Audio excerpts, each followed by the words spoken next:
Hey, everybody. Happy Monday. Hope you guys are doing well. And I'm super excited to get to on that Backstage has invited me back to do a little more singing specific training today. 2 weeks ago, when I was here with you guys, we were talking all about mindset and how to allow this coronavirus time to be an opportunity and productive. And I hope that you guys have found some inspiration in that and some strength in that. And if you didn't watch that video, I highly recommend you go after this and do that because, it can feel kind of heavy right now with everything going on. And my goal with that video was to inspire you into action and opportunities. So after we talk about tension today, go watch that, and it's on the Backstage page. All right, so I'm seeing so many amazing people here who have joined us, and I'm going to try to keep my eye on the chat. It's hard, but if you guys have questions, you can chime in, and hopefully I'll be able to them. But no, please know that I will try to go back and interact after the fact if I can. I think the platform allows me to do that. Okay, so today we are talking about tension and strain. Hey, who loves tension? And when I tell you that so many singers deal with this in their singing, you are not alone. You are not alone if you're dealing with tension. You are not alone if you're dealing with strain. And it's deadly. It is the deadly duo, tension and strain, the deadly duo for most singers. It is the resonance killer. It is the pitch destroyer. It is the stamina slayer. It's really the silent but deadly career cutter shorter. I'm making up my own words here. It really is. And today, you're going to learn something that's going to make these two menaces, tension and strain, your new BFFs. Yes, you heard me right. Let me reassure you, I have not gone insane. Tension and strain are going to become your new best friends, and I'm going to tell you why. Because see, here's the thing. I just happen to know something that you don't know. And once you do, you're going to realize how these two things are actually going to be your two new best friends. So before we get into that, I want to take a poll first. So I'm going to list different kinds of tension and strain that you might experience while singing. And I want you to type me into the chat, into the comments, if I say one that you experience when you sing. So first one, jaw tension. Anybody? You feel it really tight in the jaw in certain exercises or certain notes? Who has jaw tension? Type me into the chat if that's you. What about neck tension? You ever watch a video of yourself singing and then all of a sudden you see like all these like veins popping out in your neck? Or have you ever watched yourself back on a video and you see yourself and you're like here and you're totally craning, you're totally reaching, and that's the back of the neck constricting backwards? So if that's you, who has neck tension? Type in me into the chat now. Okay, now this one's a little more subtle. You may or may not notice whether you have it. Who has tongue tension? Anybody know what tongue tension feels like when you sing? Tongue tension is when the root of your tongue, the base of your tongue that slides down towards the larynx, is contracting and pushing down on your larynx, and it's tight. And so it really affects the sound. So tongue tension can often create, singers often use without realizing it to darken their sound or to beef up their sound. And it sounds really artificial. In your head, you might think it sounds good, but out here it doesn't. Often it can create a pinched sound, kind of a Kermit the Frog kind of sound. Kermit the Frog, it's like that kind of, it's that sound. If you ever heard anybody sing, that's the tongue tension sound. Okay, what about tension in your torso, locking in your ribs and in your abdomen? Anybody feel that? Like you just get so locked, like you get so tight. And there's a lot of tension in here, in the ribs and in the torso. Type me into the chat if you experience that kind of tension. And it can also be a situation where sometimes you might be okay with it, and then you go for a high note, and all of a sudden you're like, when you're locking. And the torso tension also tends to refer into the neck. So the neck tension and the torso tension kind of oftentimes go together. So that would be ribs and abdomen. Okay, what about this? Strain when going to reach for high notes. I feel like that's so common, and you guys, you feel it, but you don't know what to do about it. And so you're doing okay, and then you go for the high note, and it's like, and it gets like totally stuck in straining when you rise in pitch. What about for you higher singers, for those of you who have higher, lighter voices? What about those of you who get strain and tension on the lower notes? Meaning maybe you don't feel like your voice is that round or that beefy. There's some not enough stuff going on where you're judging your sound in the lower part of your register. So you're bearing down and you're pushing down, and then you feel some tension or some strain when you're in the lower part of your range, maybe even in your belt or in your lower voice. Anybody experience that? You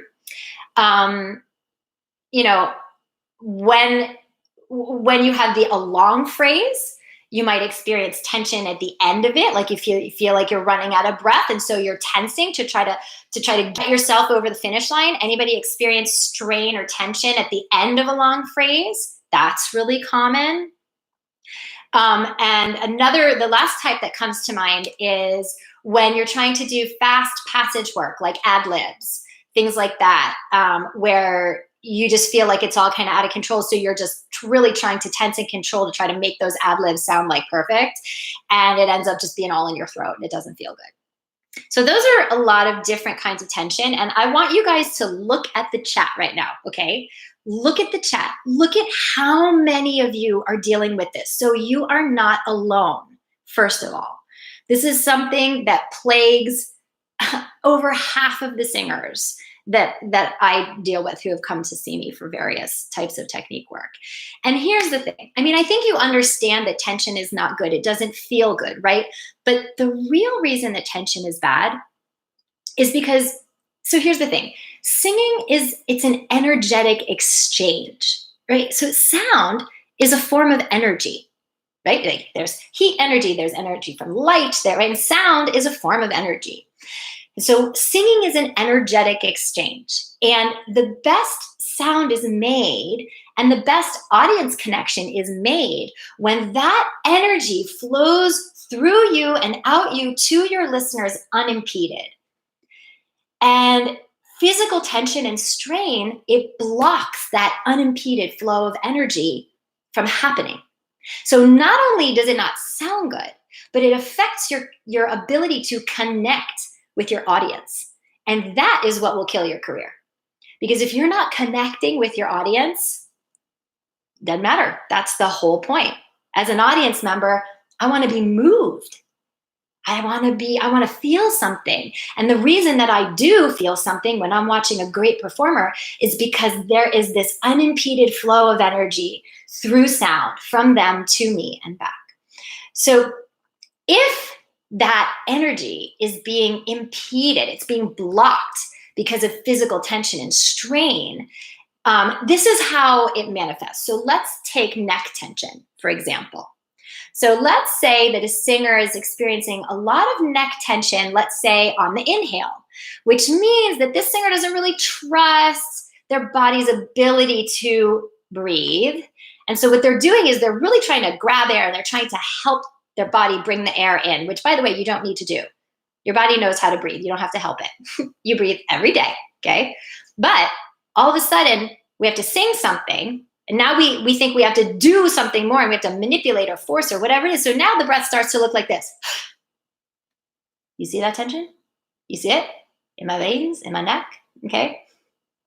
So then now, I am not getting enough air on the inhale because I'm tensing those muscles around my trachea in my neck, and they are now constricting around my trachea, which is making the windpipe smaller, which means I get less air, and now I'm in all this tension.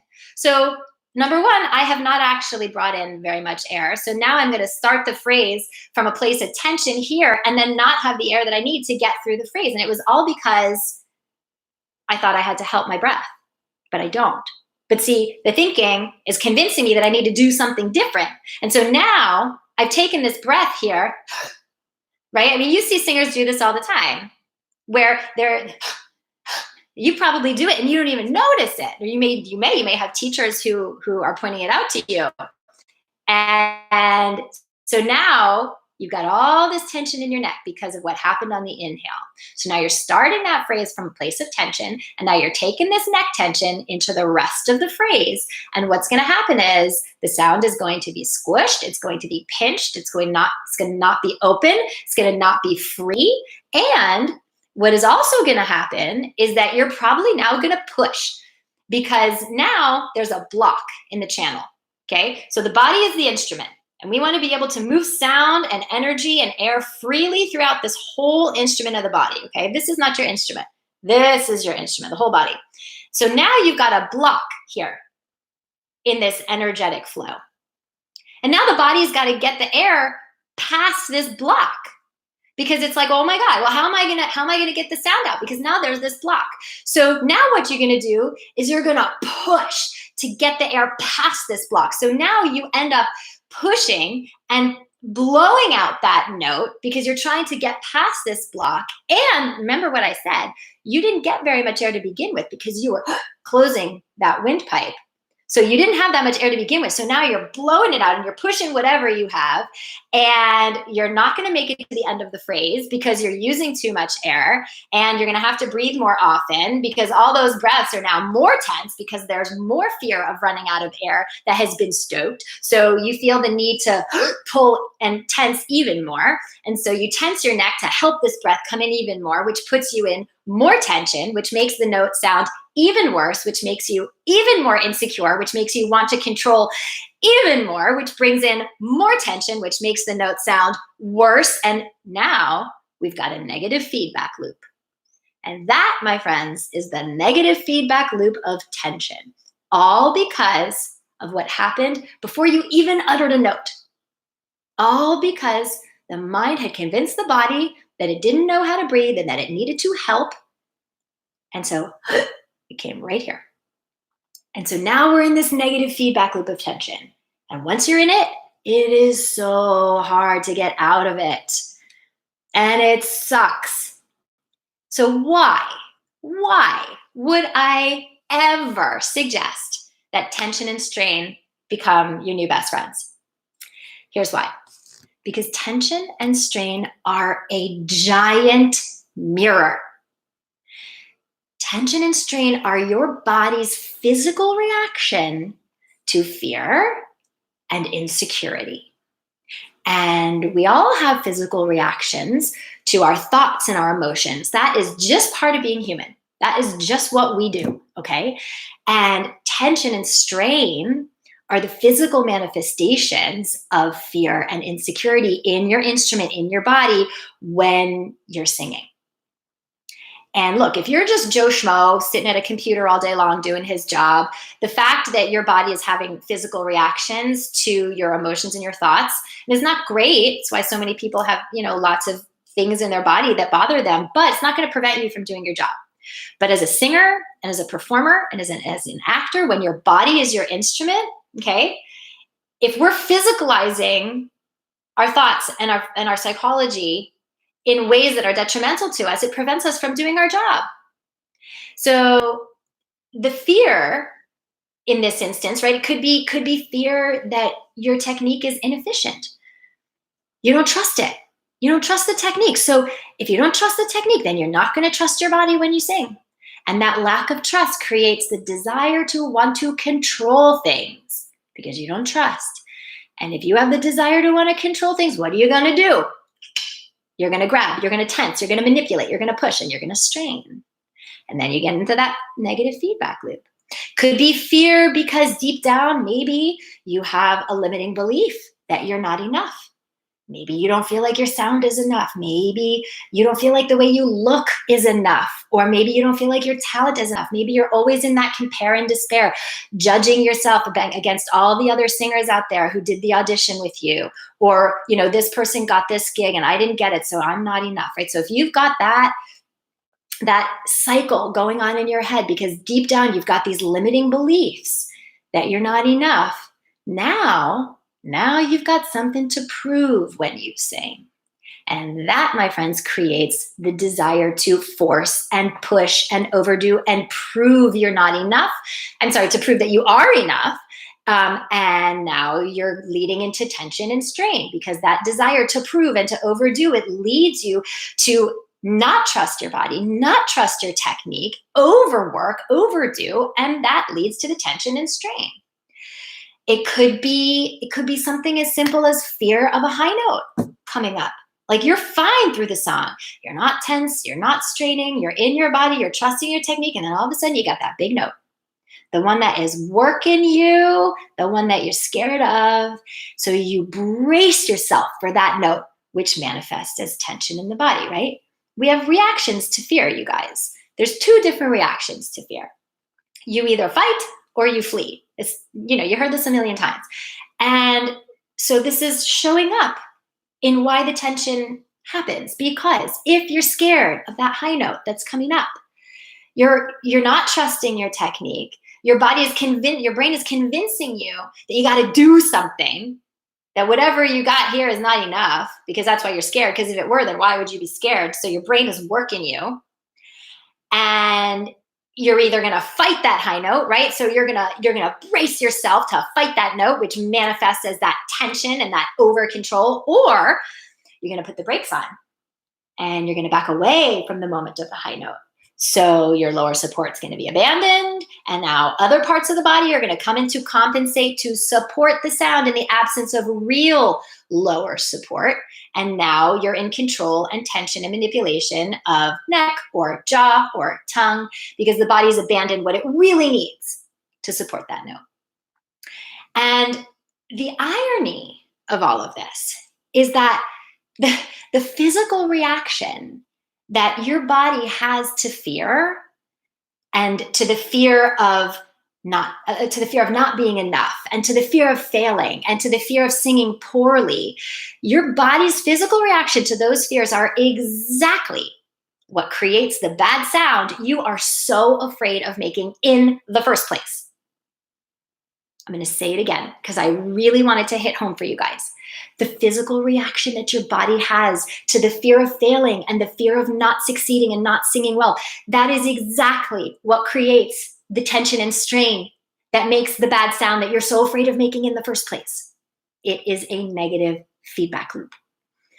So the reason why tension and strain are going to become your new best friends is because they are a mirror showing you exactly where the holes are in your mindset and your technique, and where you have work to do. So if you can view them with love and compassion because they are showing you things, then you realize the tension and strain are not actually the problem. The tension and the strain are symptoms of the greater problem, which is that an unexamined mindset is running the show for a while, and really get to know how and where and when they show up in your singing. Then you're going to have the first clues to understanding why they show up. And once you understand why they show up, what's the fear that's driving them to be there? What's the insecurity that's causing them to be there in the first place? Then you're equipped to do the work that's going to transform those fears.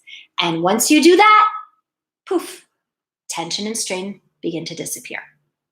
And I know you guys might be thinking right now, no, it can't be that easy, Arden, come on.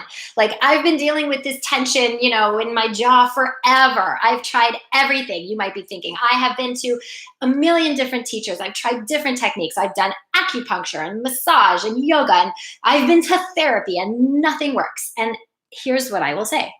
The reason why none of that works is because none of those things are addressing the root of the tension and strain in the moment of singing. None of those things are addressing why, are addressing the thinking behind the singing, the limiting beliefs that are causing the tension of why they are there in the first place. And let me tell you something, once you understand that, then it is actually that easy to get rid of it. the tension does go away. I see it with the singers in my intensive program every single day because they're doing the work. They're involved in a discovery process, guiding themselves to understand the thinking behind the singing, to understand the root of the tension and why their technique abandons them in favor of this tension, and understanding that in the moment of singing. It's very powerful. And when you change your thinking, you change your singing. And that's what I say to my singers all the time. So if you're like most of the singers that I work with, you're probably not even aware of how much tension that you're in when you sing.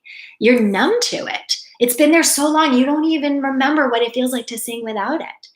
So first thing we got to do is we got to work on present moment body awareness.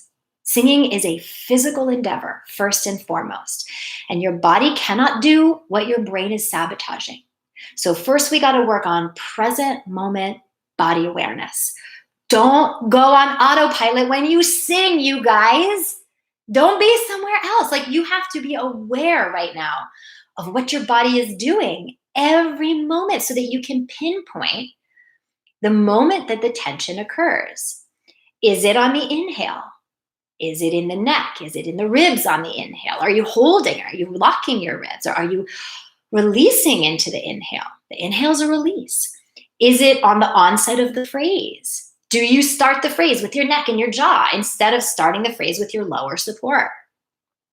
Is it as the high note approaches, like I was talking before? Is it during the high note? Is it the longer that you hold the note, the more tense and the more strain you get? Is your body trying to control the experience in that way instead of letting the energy and the support and the air and the sound flow through you? Is it at the end of a phrase? Is that the end? Like, do you tense to stop singing? Is that your way of finishing a note? By grabbing instead of releasing the note. So if you're on autopilot, you'll never know. You'll never know. And then you'll never be able to fix it because we can't change what we're not aware of. That's just like rule number one. So the way I work with singers, the way I get rid of tension with my singers, and what I'm directing you to do is to get present in the moment of your body, in the sensations in your body first. Notice, where do I feel the tension? Watch yourself, look in the mirror, because you may not feel it, but you may see it. You may see the veins popping out. You may see the craning. You may see the jaw grab, but you don't feel it because you're so inert to it because you're just used to it. So watch yourself or video yourself and watch it back. Understanding when those tensions show up, and then starting to notice, get present to the sensations in your body first when you are not singing, and then when you are. You gotta get into this present moment body awareness first when you're not singing, because it's too hard to do when you are singing and you have melody and technique and all these other things going on if you don't quite know how to witness the sensations in your body first, just when you're sitting still. So what I want to do with you guys is I want to guide you in a little exercise right now to acquaint yourself with how to better notice the sensations in your body. And we're just going to do like a little taste of it, and you can kind of do it more on your own. Or if you need guidance on it, you can reach out to me. But so what I want you to do right now is just sit quietly wherever you are. Just allow your body to be, at rest and supported, and just close your eyes and be still. And just focus on the sounds that are far away. You might hear birds chirping. You might hear traffic. Just focus on the sounds that are far away. And then focus on the sounds closer to you in your environment where you're sitting.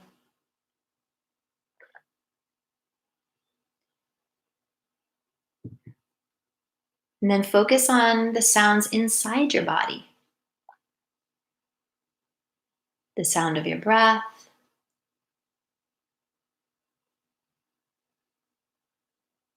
The sound of the digestive system. Any creaks in your bones.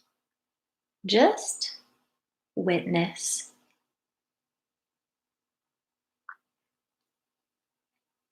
And then I want you to feel behind your eyes and see if you can soften behind your eyes and notice the sensation as you do. And then bring your awareness to the space between your ears.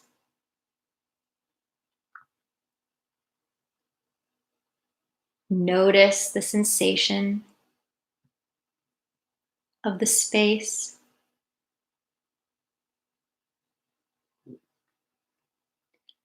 Checking in with your mouth and your tongue. Seeing if your tongue is smushed up somewhere inside your mouth. And just let it rest, soft and wide, behind the bottom teeth.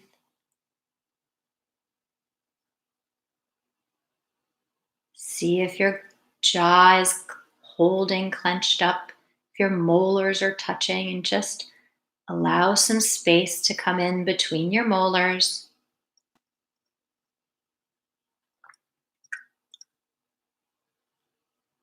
Feel the sensation of the muscles that run along the base of your skull, from ear to ear on either side.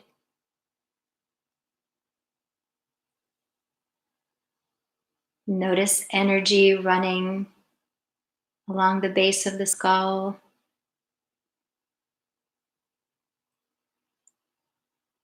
Witness the breath as it comes up through the neck and the throat and out the nose or the mouth. Notice if it's wet or dry. Notice if it's warm. Is it cold? Just notice.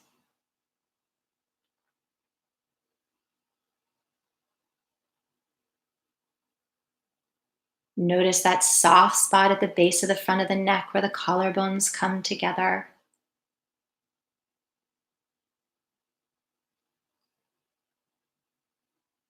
Notice any energy that is moving around the head or the neck.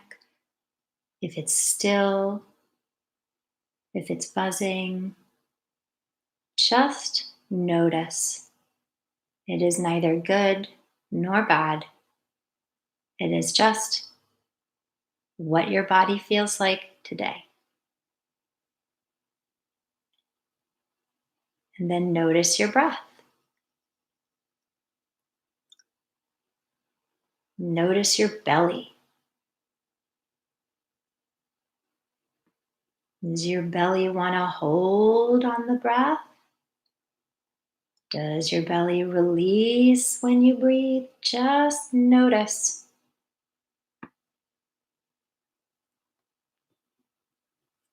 Notice your ribs.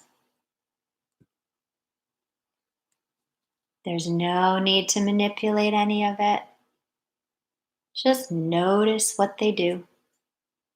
On the inhale,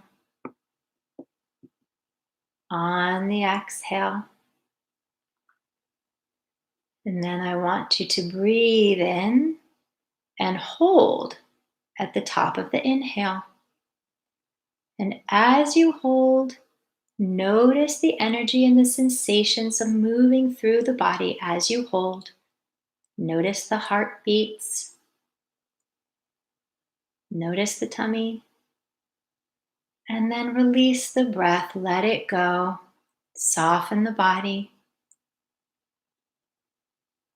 And do it one more time. Inhale. Hold at the top. And notice the sensations in the body as you hold. Witness them without judgment. And then let the exhale come. There you go. Now bring your awareness back and open your eyes. And so this was just a really truncated version of a present moment body awareness exercise. We kind of stayed up in the head area and a little bit of the breath area. But what I want you to realize through it is if you were able to focus the mind on the present sensations in the body. So, maybe some of you might have had some thoughts that came in and that were like your to-do list, or maybe, whatever, thoughts coming in, going out. And if you were able to just kind of let them pass through and come back to the moment of the body, and your ability to focus and notice what's happening and your ability to affect it. When I said soften behind the eyes, did you realize, oh, I really am kind of holding behind my eyes. Okay. And I can soften. And if you noticed that your tongue was smushed up on your mouth and realize, oh, that's default. Like I think I'm still and relatively released, but my tongue is smushed up on the roof of my mouth. Okay. I can let that go. We can't make changes until we are aware of what we're doing in the moment. You will never get rid of the tension and strain until you become aware of when it's happening and why it's happening. Well, where it's happening, you want to know that. But that's when and where it's happening, and then why it's happening.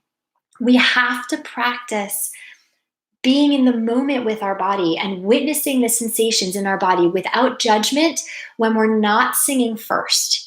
And then in small bits, you can tap into that non-judgmental awareness when you are singing. And so it's a very different way of training singers. This is what I do. And I am very non-traditional, and I'm all about that. Like, I don't want to do it the old-fashioned way, because guess what? The old-fashioned way doesn't work. That's why you guys all had voice lessons for years and years and years, and you're still dealing with tension and strain, because y'all are being trained from the neck down. Nobody's teaching you how to access this and train this to maximize what's happening down here. So what we just did is the tiniest first step to help you start to train your awareness and train your brain so that it's not going to sabotage your instrument. And so then you do it when you're not singing first, and then slowly in small bits, you bring in that awareness when you are singing. First, you're going to do it in your vocalises. Do not go on autopilot when you're doing your vocalises, when you're doing your warm-ups and your exercises. It's a waste of time and energy. What you got to be doing is training your brain in that, not just your voice, right?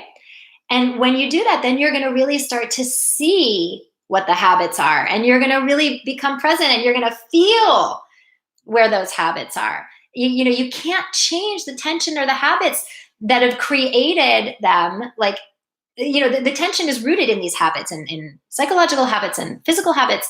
So you can't change the tension or the habits that have created them until you stop being on autopilot when you sing. And instead you have to stay really present in your body. And eventually that presence, that does become autopilot. I don't want you to have to be thinking about every little moment in your body when you go into the performance. But right now you guys have skipped that step. You're not doing that. And so you go into your performance, and autopilot for you is tension and strain and habit. So we got to set up a whole new muscle memory, a whole new wiring, a whole new way of relating to the technique and the body and the instrument, so that that's the new default. That's the new muscle memory. That's the new autopilot. And then when you go in to do your auditions or do your performances, that's the energy that's unimpeded because you have practiced and you know how to do that. So as far as I'm concerned, the consequences of not understanding this and not understanding the root of these tensions and habits it's too great. It's too great. Tension and strain, you guys, is a career killer. It is the leading cause of vocal injury. And I hope some of you, if you've dealt with this before, nodes, vocal hemorrhage, paralyzed vocal cords, like, it is all caused by tension and strain, all of it. And it not only is a career killer because it can take you out physically because of these injuries, but it also affects your ability to do your job. It blocks your connection to your audience. That energetic flow vanishes. Nobody likes watching a singer in so much tension. It's freaking uncomfortable to watch. I mean, you guys have seen this. If you're watching some performance on stage, or even like the competition shows like Idol and The Voice are great examples of this, where you can just see how much their tension and they're straining and tensing and they're just trying so hard. And it's just like, oh, stop. It's so uncomfortable for the audience, not joyful for the audience member. And that's your number one job, is to create a joyful experience for the listener. And when you're not doing that, your auditions are not going to land. The decision makers are not going to cast you because they are not going to want to make their audiences uncomfortable. Your live performances will suffer. People will come to one show and they will not come back. They don't need to pay to see that. And, I don't mean to be harsh, you guys, but I'm not going to sugarcoat it either. I believe too much in your talent. And if you have a lot of talent, you deserve to hear the truth. I'm not going to sugarcoat it. The cycle of tension and strain is a killer, because once you're in it, you're in that negative feedback loop. It decks your confidence. It makes the fear even worse. You stop trusting. And as I just spoke about, the tension makes it harder for you to sing well. So you feel even more insecure, even more inadequate, which just makes you tense even more and try to push and prove even more, and makes everything worse. And then you get in a horrible cycle. It's a horrible negative feedback loop. It's a horrible, terrible place to be. So, I have a successful process for getting singers in my program out of this strain, into the freedom and trust. And the very first step in that process of getting freedom and trust is what we did today. It's getting present with your body. Don't spend another day in tension and strain, you guys. Don't spend another minute in that negative feedback loop. Get help. Get on it. The longer you wait to deal with the mindset that's creating the tension, the worse the tension will get. And it'll take you out in the form of a career-ending injury, or you'll take yourself out because it's affecting your ability to succeed, and you'll quit because it's too painful, because you're not succeeding, and who wants to feel like a failure? So you quit and you sacrifice your dream. Either way, not dealing with the root cause of the tension and the strain lands you in the same place, which is not living your passion and your purpose successfully as a singer. And I don't want that for you. So if you need some help with this, if you need a proven strategy, if you need a plan for how to get out from under the tension and the strain, hit me in the comments. I'll do my best to support you. You guys can also find me on Backstage through my columns on technique and mindset and performing tools. And you can explore my channel here on YouTube. There's a ton of content for singers that way. I have a free Facebook group called the Pro Singer Success Collective, where I go live each week on a whole lot of different topics. All the links to that are going to be under this video. But I want you guys to know that, first of all, you're not alone in what you're experiencing, and there is a way to get out of it. And it doesn't take years and years and years and years. It just takes a know-how that's a little bit different than what you already do know. So let me see. I'm going to look. I have just a few minutes before I have to go teach. So let me see if I can quickly scroll through and see any of these questions. Alexis, how can I prevent my voice from cracking when I hit high notes? Well, first you have to kind of uncover, is it a technique problem or is it a mindset problem? Is it a gap in the technical learning, or do you actually have the information that you need, but your body can't do it because the mind is getting in the way? So hard to answer because I haven't heard you. Let me see. Who else has a question? Do I have any modifications or advice for asthmatic singers whose tension is based in breathing difficulty? That's a tough one, Sarah. Obviously, I'm not a doctor. I don't, what I would say is that if you're able to breathe freely with your inhaler or whatever, when you are just in your everyday life, and then you go to sing and you feel tense when you're singing, then there's a disconnect. There's something going on. If you're feeling the same tightness in your breath in your normal day-to-day as you are when you're singing, then I think that's a medical thing. And then I would say, go to your respiratory therapist and see if you can get some better, either inhaler or medication or whatever, the protocol is for asthmatics. But if you're able to breathe freely and okay, and you don't feel tight in your day-to-day, but then when you come to singing, it happens, then there's some kind of disconnect. And again, I would need to hear you and see you in order to diagnose it. I'm kind of a doctor, you guys. I'm kind of a doctor. Like everybody's different. You know what I mean? So the advice that I could give was first to parse out how this is showing up. Is the tightness all the time, or is it tightness only when you sing? And then you would, we'd have to go from there. Let's see, other questions. How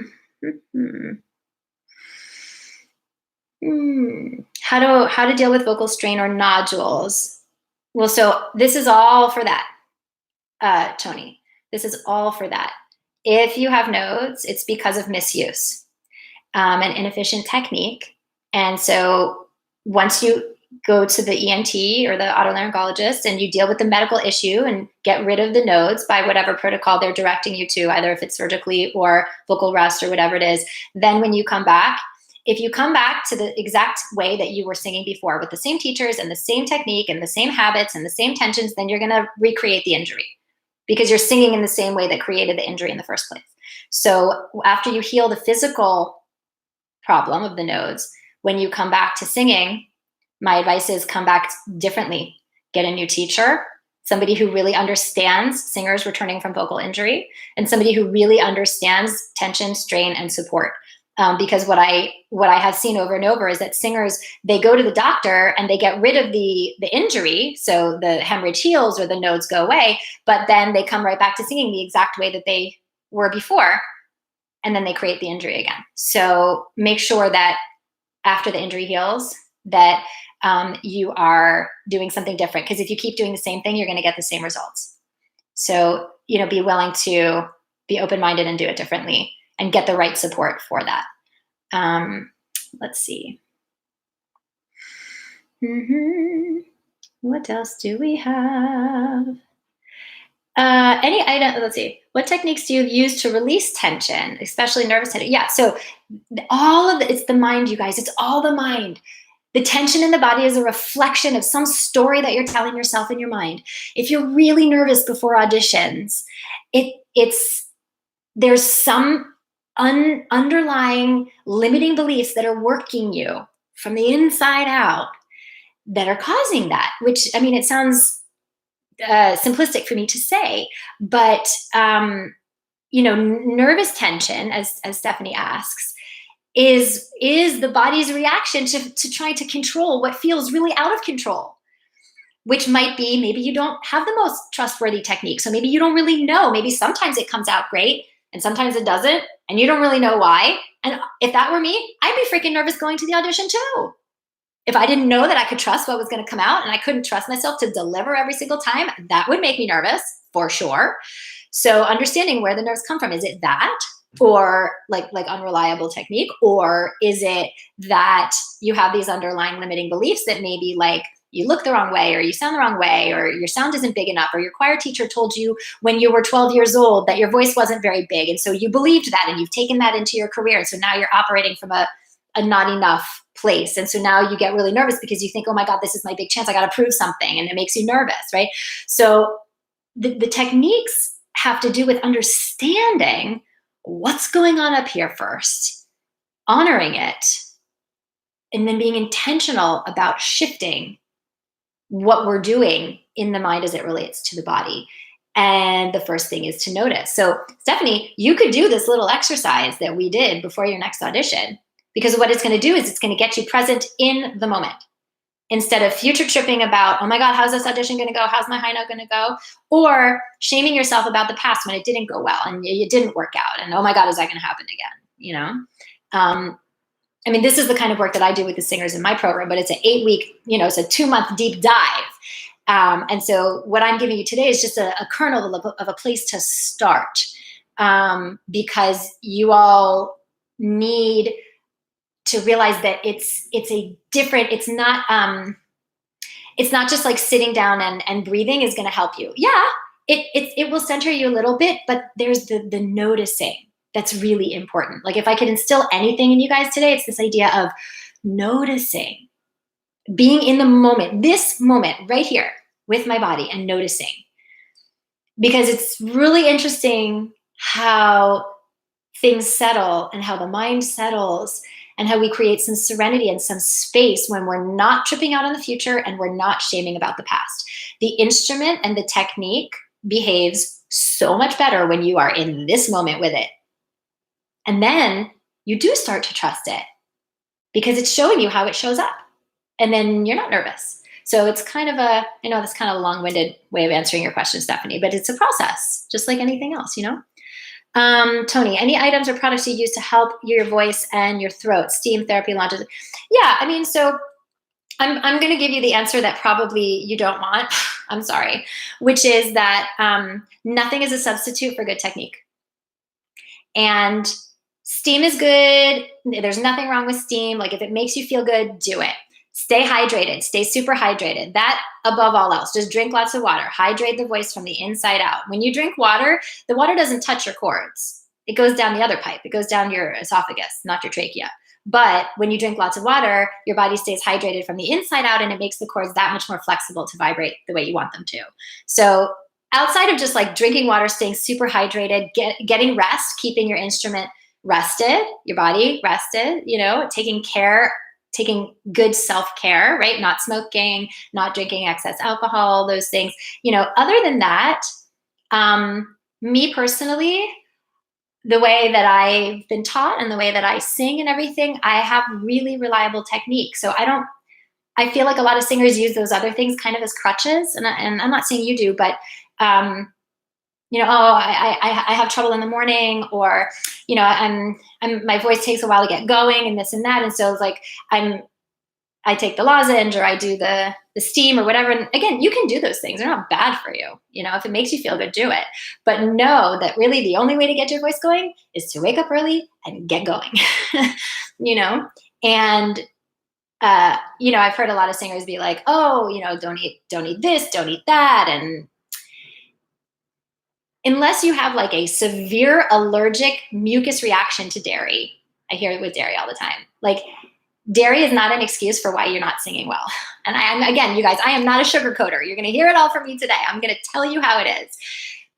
If you're not singing the way you want, it's not because you ate the dairy most of the time. It's because there's an inefficiency in the instrument, and there might be an inefficiency in the mindset that's sabotaging the instrument. But look, if you don't want to eat dairy, don't eat dairy. It doesn't matter. I guess my point is, if it feels good to you, do it. Other than staying super hydrated and not smoking, there's very little that you need to do other than get on your good technique. Okay, I'll get off my soapbox now. Let's see. What about tension when singing for long periods of time? Well, so, vocal fatigue is like a real thing if your body's not beneath you and your technique is not beneath you. The reason why, so I'm trained as an opera singer, and the reason why opera singers go through like the hardcore training that we do is because we're not mic'd, number one. So we have to carry over a 60-piece orchestra without a mic. And an opera is 2 hours long, sometimes 3 hours long. And we have to do that for 2 to 3 hours consistently without fatiguing. And so I think that other kinds of singers in other genres miss out on certain technical necessities because y'all are mic'd, and it lets you get away with certain things for a short period of time that, if you are going to sing like that over a longer period of time, are going to take you out and make you really fatigued. So to me, if you're getting vocally fatigued after, a period of time, half an hour of singing, it's a window into showing you that there's some efficiency, there's something wrong with the support, there's some tension going on, there's something in the mechanism that's not as efficient. Because you should be able to sing for a period of time without fatiguing. Now look, most people, your body is your instrument, so you have to listen to it. Some people have cords of steel, some people don't. I do not have cords of steel. If I'm going to sing, if I know that I'm going to sing a 2-hour show tonight, I'm not going to sing very much during the rest of the day. I'll warm up. I'll do a half an hour warm up, and that's it. Or if I'm recording something in the morning, if I have to sing on a soundcheck or whatever I'm doing, and that's like a 2 or 3 hour session, after that, I'm not going to schedule another session just because like I listen to my body and I care for my instrument. So it's also knowing yourself and knowing your instrument also at the same time. Okay, well, you guys, I need to bounce now. I have to go teach. So I hope that this has been helpful. That exercise that we did, you can do in a longer version with yourself. Just take yourself through your body. Check in with your hips, check in with your pelvic floor, check in with your buttocks. Like you can take yourself through your whole body that way. It's a great meditation. It's based in Alexander Technique idea of constructive rest, for those of you who have studied Alexander Technique before. So don't hesitate to reach out to me either on my own YouTube channel or here or on Facebook in my Facebook group. And hopefully we'll think of another interesting topic and be able to do this again. All right, you guys, stay safe and, try to keep your mindset going. Watch that other one I did from 2 weeks ago if you need a little help and inspiration during the coronavirus and want some tools to stay positive. And I'm going to call it a day. All right, you guys, it's been awesome. I'll see you again soon. Bye.